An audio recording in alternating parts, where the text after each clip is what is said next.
ঘুমাইতে গেছে মা, কলিজায় লাথি মারছে, মার ঘুম ভেঙে গেছে।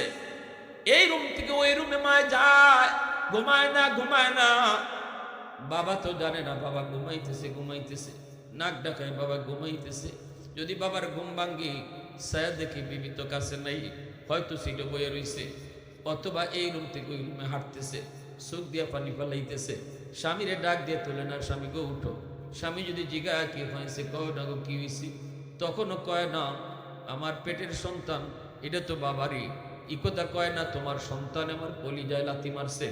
সেদিনও আমার আর তোমার বিরুদ্ধে মায়ের নালিশ দেয় নাই, ঠিক কিনা? জোরে কও, আরো জোরে কও, ঠিক কিনা?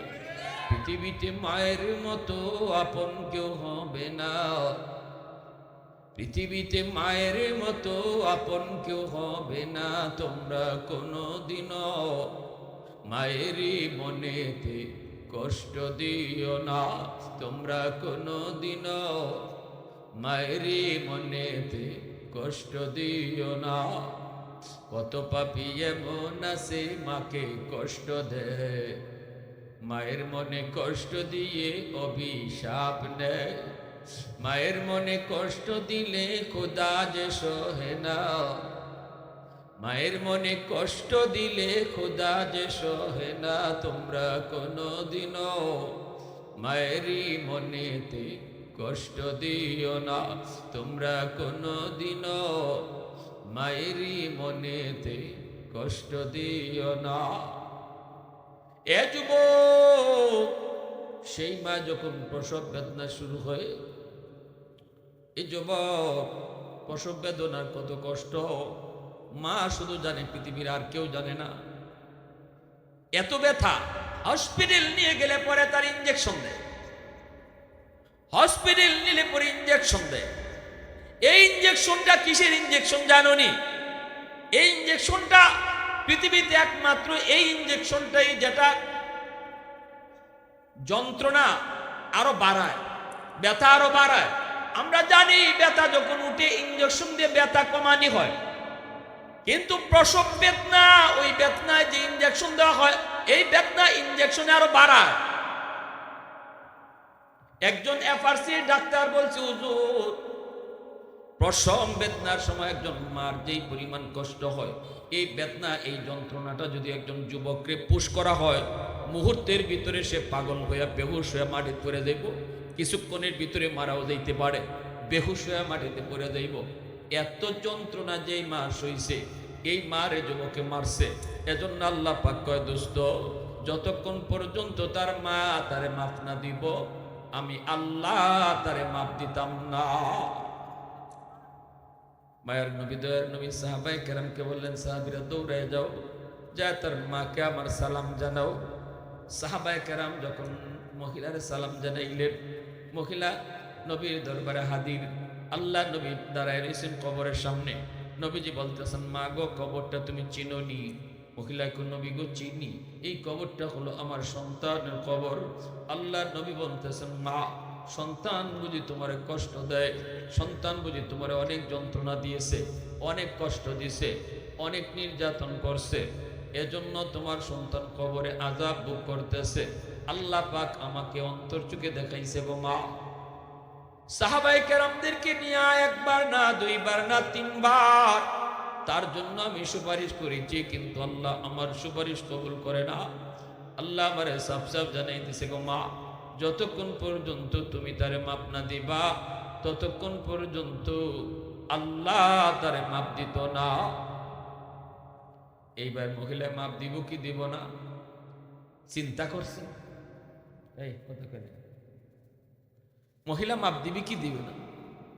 একজন মা, একজন বাবা ছোটকালে বাপ মা সন্তানের জন্য কতটা কোরবানি করে, কতটা কোরবানি করে। এই সন্তান যখন মারে বাবারে কষ্ট দেয়, কি পরিমাণ ব্যথা পায়, বলি যায়। কুমিল্লা শহরের একজন রিক্সাওয়ালা বাবা, এই রিক্সাওয়ালা বাবা সন্তানদের রিক্সায় নিয়ে নিয়ে স্কুলে যাইতো আইতো, মনের ভিতরে কত স্বপ্ন, সন্তান একদিন বড় হবে। এই ভালো করে শোনো, যে পরিমাণ গুনাহ জমিনে হইতেছে, যেই পরিমাণ গুনাহ জমিনে হইতেছে, যেই পরিমাণ গুনাহ। আজকে যদি আপনাদের এই এলাকার নাম কি? কাদিপুর গ্রামে যদি জরিপ করা হয়, জরিপে দেখবেন নমাজির থেকে বেনামাজি বেশি। ওগুলো হয় না বোঝার, সব নমাজি। জরিপ, গ্রামের জরিপ যদি করো তাহলে দেখবা নমাজির থেকে বেনামাজি কম না বেশি? বেশি। বাজারও কুলাওরা, বাজারও গিয়ে হিসাব করো, বাজারে এই মাথা থেকে ওই মাথা পর্যন্ত প্রতিটা দোকানদারের হিসাব লো, দেখবা এই জরিপেও বেনামাজি দোকানদার বেশি, নামাজি দোকানদার কম। এবারও গড়ে যদি জরিপ করি দেখা যাইব গড়ের মধ্যে যতজন সদস্য আছে বেনামাজির সংখ্যা বেশি। আল্লাহ বলে শোনো, এই জমিনে যে সন্তানগুলা বাপ মারে কষ্ট দিতেছে, যারা নামাজ পড়তেছে না, যারা গুনাহ করতেছে, এদেরকে জমিন গিলে ফেলার জন্য প্রতিদিন আমার কাছে আবদার করে, জমিনে আবদার করে। হাদিসে কুদসি, আলা কুল্লি ইয়াউমিন ওয়াল আরদু ইস্তাজিলু রাব্বাহু ওয়াল মালাইকাতু ইস্তাজিলু রাব্বাহু ওয়াল বাহরা ইস্তাজিলু রাব্বাহু। আল্লাহ পাক রব্বুল আলামিন বলেন, জানোনি প্রতিদিন জমিন আমি আল্লাহর কাছে আবদার করে।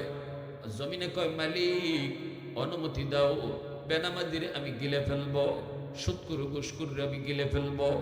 সন্তান, যেই সন্তানে বাপ মারে কষ্ট দেয়, যেই সন্তানে মার কলিজায় আঘাত দেয়, এই সন্তান নাফরমানটারে আমি গিলে ফেলবো। যেখানে দাঁড়ায় আছে এখানেই আমি তারে কবর দিয়ে ফেলবো। বাজার থেকে বাড়িতে যাইতেছে সুযোগ দিব না, আমি জমিন তারে গিলে ফেলবো। ও মালিক, আবতালি ইবনা আদম ফিকারি, অনুমতি দাও আমি ওরে গিলে ফেলি, কবর দিয়া দিই। বেনামাজি আমার জমিনের উপর দিয়ে আর কতদিন হাঁটবে? এই মা বাবার অবাধ্য সন্তান, এই নাফরমান আমি জমিনের উপর দিয়ে আর কত চলবে? তার পায়ের আওয়াজ আমি আর কত শুনবো গো মালিক? মার কলিজায় ব্যথা দেয়, মার চোখ দিয়া পানি ফালায়, বাবার চোখ দিয়া পানি জড়ায়।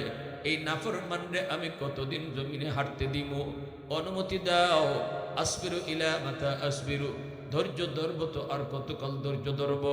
আল্লাহ পাক রব্বুল আলামিন কয়, এর জমিন আমি আল্লাহ দেখতেছি, এই জমিনের ভিতরে কত গুনাহ হয়, কত অত্যাচার হয়, কত জুলুম হয়, কত নাফরমানি হয়, কত সন্তান বাপ মার কলিজায় আঘাত দেয়। আমি দেখতেছি, সব দেখতেছি। আমি দেখতেছি এই জমিনের ভিতরে আমার নবীর নায়েবে নবী উলামায়ে কেরামের সাথে এই জমিনে কত জুলুম হয়। এরপর আমি কেন নগদ ধরি না জানোনি? কারণ আমি মানুষকে বড় আদর করে বানাইছি। আসমান আল্লাহ বানাইছেন কুন ফায়াকুন বইলা, জমিন আল্লাহ বানাইছেন কুন ফায়াকুন বইলা, ফেরেশতা আল্লাহ বানাইছেন কুন ফায়াকুন বইলা। কিন্তু আমারে আপনারে আল্লাহ পাক কুন ফায়াকুন বলে বানায় নাই।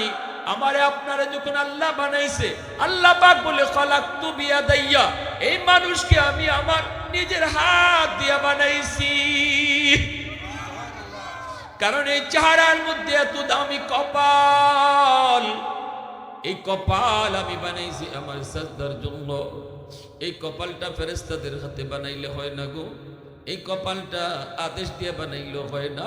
যে কপাল আমি বানাইছি আমার সাজদার লাগি, এই কপালটা আমি নিজের হাত দিয়া বানাইছি, নিজের হাত দিয়া বানাইছি।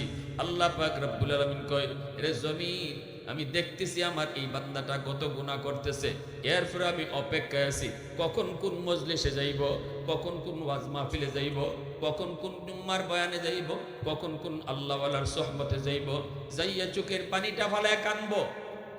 আমি আল্লাহ তার চোখের পানির ফালাইতে দেরি, তার গুনাহ মাফ করতে দেরি করব না। কখন কোথায় মা বাবার কদর বুঝবো? রাতে যেয়ে মার কাছে মাপ চাই লিব, বাবার কাছে মাপ চাই লিব। মার কাছে বাবার কাছে মাপ চাইতে দেরি, আমি আল্লাহ তারা মাফ করতে দেরি করব না। এজন্যই তো কুমিল্লা শহরের ওই যুবক যারে শিশুকাল থেকে বাবাই রিকশায় করে করে স্কুলে নিত আর আনতো, মার কত স্বপ্ন ছিল সন্তান বড় হবে, অফিসার হবে, ঠিকই অফিসার হইছে, বড় হয়েছে, কিন্তু বাপ মারে ভুই লাগেছে। ঢাকা শহরে তাকে বড় লোকের মেয়ের বিয়া কইরা গুলশান বাসা নিয়ে থাকে, কিন্তু গ্রামের সেই গরিব মা, গ্রামের গরিব বাবারে বইলা গেল। ঈদের চাঁদেও মারে দেখতে আসে না, বাবারে দেখতে গ্রামে আসে না। মা রাস্তার দিকে তাকায় তাকায় চোখের পানি ধরে কান্দে আর কই, বাজান রে কত সন্তান শহর থেকে গ্রামে আয় ঈদ পালন করার জন্য, মার সাথে বাবার সাথে ঈদ কাটাইতো। কিন্তু ঈদের দিনও কি তুই মারে একটু ভুইলা গেলি? ঈদের দিনও কি বাবারে ভুইলা গেলি? সারাদিন মা ঈদের দিন সারাদিন রাস্তার পানে তাকা, ঈদের আনন্দ নাই, মার নাই বাবার নাই। সন্তানের রাস্তার দিকে চাওয়া, কিন্তু সন্তান বাপ মার খবর নেয় না, আসেও না, গ্রামে আসে না। একদিন মা তার স্বামীরে পাঠাইছে, স্বামীকে একটু যাও, যে তুমি যে একটু দেখে আসো, চেহারাটা অন্তত দেখে আসো। সন্তান মারে ভুললে গেল, মায় বলতে পারে না। সন্তান বাবারে ভুললে গেল, বাবায় বলতে পারে না। স্বামী গো তুমি একটু যাও, যা একটু দেখো। স্বামীর ঠিকানা লই আইছে, সন্তানরে দেখতো। বাপে গেইটের পাশে এসে দাঁড়াইছে, দারোয়ানে আটকাই দিছে। বাস্তব ঘটনা কইতেছি, একটা বাস্তব ঘটনা। গেইটের পাশে দারোয়ানে আটকাই দিছে। আটকায় কই যাইবেন? কয় অমুকের কাছে দেখা করব। দারোয়ান কয় না, ইনি তো আমার অফিসের বস, বসের সাথে দেখা করা যায় না, পারমিশন নিতে হয়। আপনি এখানে দাঁড়ান, আমি স্যারের অনুমতি নিয়ে আসি। দারোয়ান গেছে গিয়া কই, স্যার একটা বুড়া মানুষ, গরিব মানুষ গেইটের পাশে দাঁড়ানো, আপনার সাথে দেখা করতে চায়, অনুমতি দিমুনি?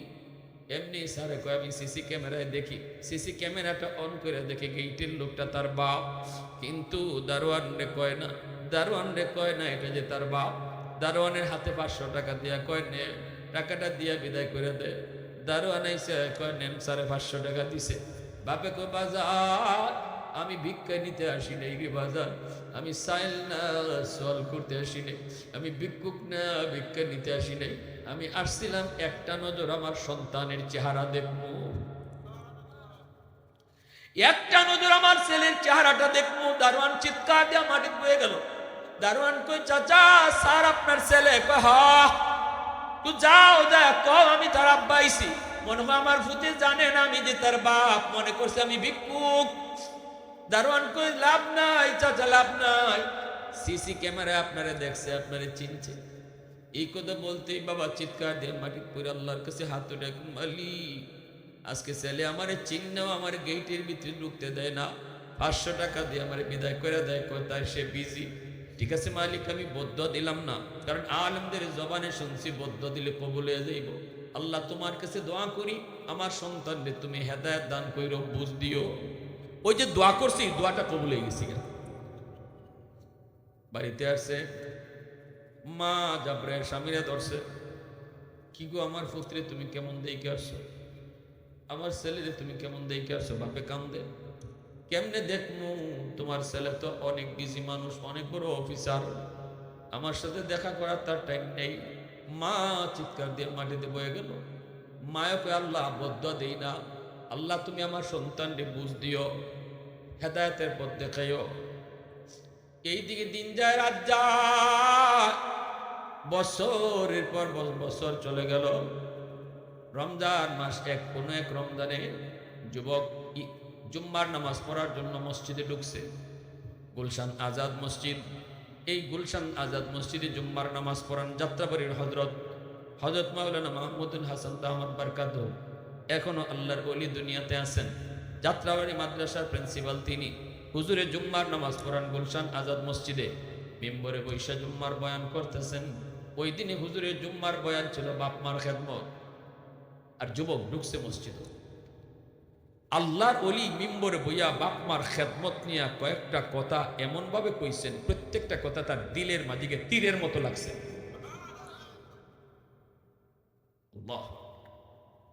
ওই যে আল্লাহ কইছিল, জমিন আমি যদি নগদ দৈরে লাই তাহলে তওবার সুযোগ কই। আমি আল্লাহ মানুষ বানাইছি নিজের হাতে, এত সহজে ধরি না, সুযোগ দেই। বাপ মার সাথে বেয়াদবি করতেছে, কোন একজন আলেমের কথা হইনা তার দিল নরম হইয়া যদি রাত্রিকে মাপ চাইলায়, তে তো মায় মাফ করে দিলে আমি আল্লাহ মাফ করে দেব। ধ্বংস যদি কইরা দেই তাহলে তার সুযোগ কই আর তওবা কর। আমি আল্লাহ রহমান, আমি রাহিম, আমি সুযোগ দেই। জুম্মার নামাজ পড়লো যুবক, প্রতিটা কথা তার দিলের মধ্যে তীরের মতো লাগতেছে। বয়ানের ভিতরে যুবক কান্না শুরু করে দিছে, তার দিল আল্লাহ ঘুরাই দিছে।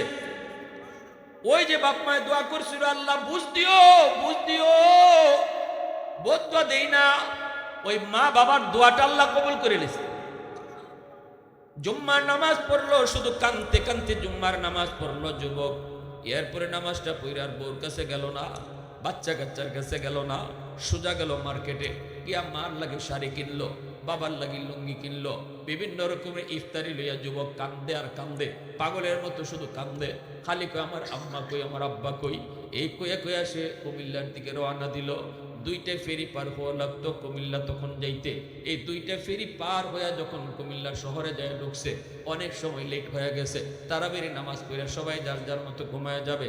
যুবক যাবে তার গ্রামে, কিন্তু কেমনে যাবে গো? কোনো রিক্সা নেই, কোনো গাড়ি নেই, যাইব কি কইরা? হাইটটা যাওয়া সম্ভব না। যুবক রাস্তায় রাস্তায় কান্দে আর কয়, আমি কোনো রিক্সা আসেনি, আমি ওই গ্রামে যাইবো, আমার গ্রামে যাইবো, কোনো রিক্সা আসেনি। মানুষেরা কয়, বাবা এত রাতে কেন তুমি পাইবা না কেন? গ্রামে কি কেউ মারা গেছে নাকি? যুবক কয়, আরো বড় অ্যাক্সিডেন্ট ঘটে গেছে, আমারে তোমরা কও আমি কেমনে গ্রামে যাইতাম? কোনো রিক্সা এখন পাইবা না বাজার, কোনো রিক্সা পাইবা না। সকালে যাও। যুবক কয়, না আমার রাত্রি যাওয়া লাগবে, তাড়াতাড়ি কও কেমনে যাইমু? এমনি একজন মানুষে কয়, বাবা এত রাত্রে কেউ রিক্সা নিয়ে যাইতো না, আবার রমজান মাস, কিছুক্ষণ পরে সেহরির টাইম হয়ে যাইব। তবে একটা লোকরে আমি দেখছি রাতের বেলাও রিক্সা টানে, তার টাকার বড় প্রয়োজন। গ্রামে তার বউ বিছানায় পড়ে রয়েছে, ওষুধ লাগে, অথচ তার কোনো সন্তান নেই, ওষুধ নিয়ে যাওয়া লাগে। এই লোকটারে আমি দেখছি রাতের বেলাও টিপ দেয়, রাতের বেলাও সে এরকম রিক্সা টানে, টাকার দরকার। ওই লোকটা কোনো গ্যারেজে রিক্সা রাখে না, গ্যারেজ ভাড়া দিতে পারে না, এজন্য রিক্সাটা পা দিয়া পেট্রোল দিয়া রিক্সা চালায়। একটা দোকানের বারান্দায় বসে বসে রাত কাটায় দেয়, আর বারান্দার সামনে রিক্সাটা দাঁড় করে রাখে। মনে হয় এই লোকটা যাইতে পারে, আর কেউ রে পাইতায় না। যুবক হাঁটতে হাঁটতে ওই রিক্সার দিকে রওনা দিয়েছে গো। রিক্সার কাছে আইসা দেখে একটা বুড়া মানুষ শীতের ঠান্ডায় বয়ে বয়ে কাঁপতেছে, মাফলার দিয়ে মুখটা নাক মুখটা পেঁচায় রাখছে, চেহারা চেনা যায় না।